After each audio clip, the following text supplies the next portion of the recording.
I'm a good person. I believe I am. Or at least I like to labor under the delusion that I'm a good person. The thing about being a good person is that it's easy to be one if you don't actually have to do anything, or when it doesn't cost you anything. One can conveniently walk around being good without having to prove it, except in a hypothetical morality quiz. If a loved one needed a kidney, would you give it? If a loved one needed a kidney, I would gladly give it. You don't even really need two anyway, and can live healthily to ripe old age with just the one. Hypothetically speaking, the decision to donate a kidney would be a no-brainer. But in the real-life situation where a loved one needed a kidney, I'd eventually give them my kidney, but not without going through some internal debate where I even thought of migrating to another planet and praying for a miracle, or that I wasn't a match. Even a case of misdiagnosis. If you had all the money in the world, if I had all the money in the world, I'd give it away using a sophisticated algorithm to make sure it supported worthy causes and no one was left lacking. I like to act like money won't change me. If I had a little money, I'd be the same old bee.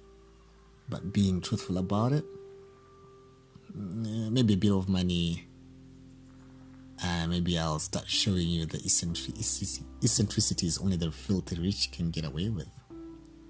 It's only human to give yourself a larger portion of the cake when you're sharing it out.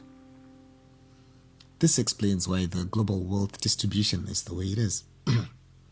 Individuals worth more than 1 million constitute 1.1% of the world's population, yet they hold 45.8% of global wealth. Do you ever do bad things? No, not as a rule. Don't do bad. Isn't that one of the commandments? Or at least it summarizes all of them. On a primal level, there are urges I have to stop myself from doing, like pulling the wings off insects and pretending they're sheep and I'm their shepherd, heading them about, pulling legs off insects and throwing them on a spider's web, filling up a water pistol with salt solution and shooting at snails on the wall and watching them fall. In my defense, I was young and still growing. I'm older and wiser now. But the fact that my natural impulses are towards horribleness and I have to constantly dumping down murderous thoughts, or at least channel them into writing, makes me question my goodness. Don't laugh. You're probably alive right now because hiring assassins is illegal, plus it's very, very expensive, and I'm living la vida broca. Would that mean the world is better off?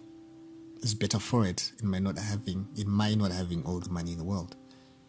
I don't just want to be a good person, but I want to be a good person. I want to be a good person, and not simply because it's expected of me or the threat of eternal damnation for my eternal soul. And I want to think about how if we didn't have the police, religion, and Ubuntu, it would probably act vastly different and not for the better. This also makes me ask myself if there are other things about myself that I don't want to question. Lest the fabric of my identity unravel as it turns out. I am not who I pretend to be, nor who I even think I am. Are you a good person? I like to think I'm a good person. I don't want to think that I would be anything but a good person. I'll walk on the razor edge of the straight and narrow, pretending I never want to depart from the path, and walk on the cool, refreshing path beside.